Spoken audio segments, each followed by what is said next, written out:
Hello, ministry partners and friends and family. Hey, we are deep in the Jordan Valley, which is a vast valley. And I wanted to just shoot a short video and kind of show you where we are living now. We were up in Jordan Valley, which is just north here, another 30 miles, well, northeast here. And we've come down. That's where our first church is. The High Desert Bible Church is there. We do that at 9:30 on Sunday mornings. And then we come all the way down here, another 30, 35 miles, down to this little community right here. If you can see that. I don't know if you can see that or not. I might have to shoot a video somewhere a little closer to see that valley. Well, that's Arock. And that's where our second church is. And that's where we have been able to purchase a little piece of land, and we've built a foundation for our modular home. Unfortunately, that's not coming to the end of February now, so probably won't be in that till the 1st of March. But we also built the garage pad. I haven't built the garage yet. We'll probably do that in the spring and summer, Lord willing. But we put the RV on top of that. So this is where we live. This is our valley where we're living now. This is all part of Jordan Valley, but this is Arock down here. Community that's been here for a long time. They were on the Oregon, Nevada, Idaho trail for all those 1800s and 1900s. That trail came right through there, right by our church, just right past our house. In fact, our little piece of property butts up against that Ion highway, which the wagon trains and the stagecoaches all ran right by it. And there's a fort in our little town, a rock fort that they hit out. I'll do a video of that, I hope, soon to show you what an amazing place that they fought off Indian attacks and laid over there, and then they would continue to go south and cross the Owyhee River, and then make their way all the way down to Winnemucca, and then eventually to Reno in California and so forth. So quite so many wonderful stories out here. But I just wanted to give you just a little bit of that view of where we live. And so again, that's I'll have to look at this one when I get it posted to see how clear you can see that. But that valley down there, you can see trees down there. Of course, there's no leaves on them. It's cold. It's 16 degrees. So anyway, that's our little valley. And down there is a school. Gina works at that school. She does aiding for half the day there. And then right next to the school is our little church. That was packed yesterday, and an amazing thing God's doing there. And then right next to the church is our little post office. So that's all the buildings that are there. And then the rest of it is ranches and just a ranching community that lives there. But this is our ministry field. So now moving to Arock gets us a little more in the center of our field. Yes, we're up in Jordan Valley, way up. You probably can see those snow-capped mountains, the Owyhees and South Mountain.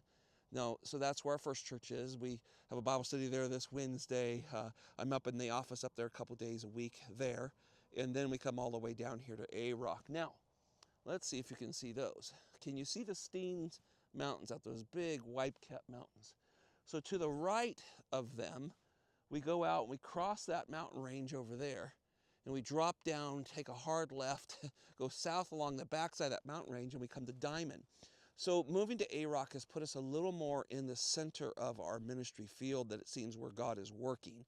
From here, when you go north, is the Treasure Valley, Boise, and all of that. Very well developed, lots of churches, all those types of things. So it seems that the Lord is developing our ministry here, and we're very happy to be in Arock to kind of put us in the center of our field. And we're looking for new opportunities that God has for us farther out. And we're trying to identify little ranching communities and talking to people who lives here, who's over in this valley, and so forth. So maybe, Lord willing, and we hope you pray with us, that God will open more opportunities for Bible studies, for outreach into those communities. Now, let me just finish this short video because I want to keep it short this morning.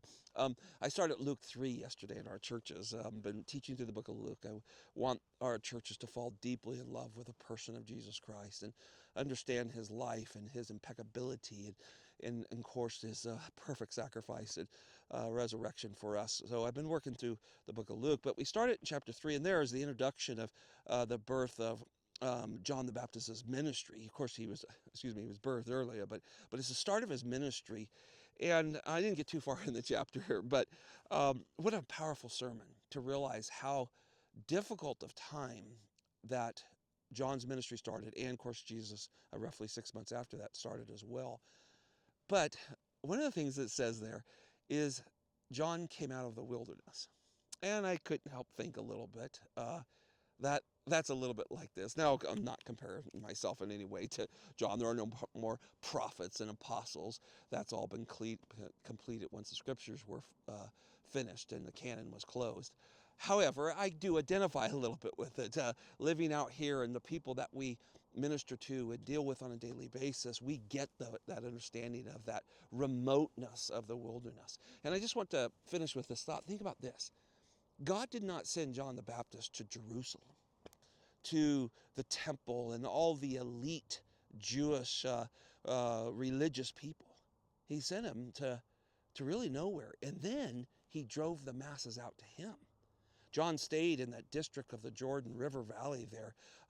He stayed in a relatively small geographic area, and God drove the masses to him. And there he preached the gospel. And so it was just an encouragement to me that, hey, be faithful, preach the word, stay in the text, understand it contextually, teach literal, historical, contextual, right? Make sure we understand the context it's laid in. And God will bring his people. Remember, Christ said, I'm going to build my church. And the gates of hell itself isn't going to stop it. So I just found great encouragement in that. And I'm very thankful. Gina and I both are thankful for our ministry here, and have really found a new wind in our sails, and we're moving along and continuing to watch what God does. And so anyway, just a short video to kind of give you a little bit of the geographic layout of where we live. There's not a whole lot out here, but there are people out here. This ranch right below us belongs to an older gentleman that comes to our church.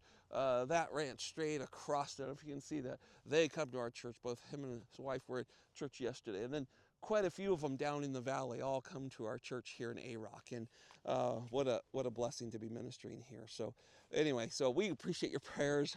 Certainly are so thankful for your support, and we know things happen in your life when we lose some supporters, and then the Lord gains a few more, and so we understand those things, and we love you, and we do appreciate that. So many of you stand with us and help us be here and be a pastor to these folks. So just a little bit of a lay of the land, and I hope you enjoy that. Love to hear from you. Please keep the emails and texts and comments coming, and let us know how we can continue to pray for you. All right, blessings. Have a great day in the Lord. All right, bye-bye.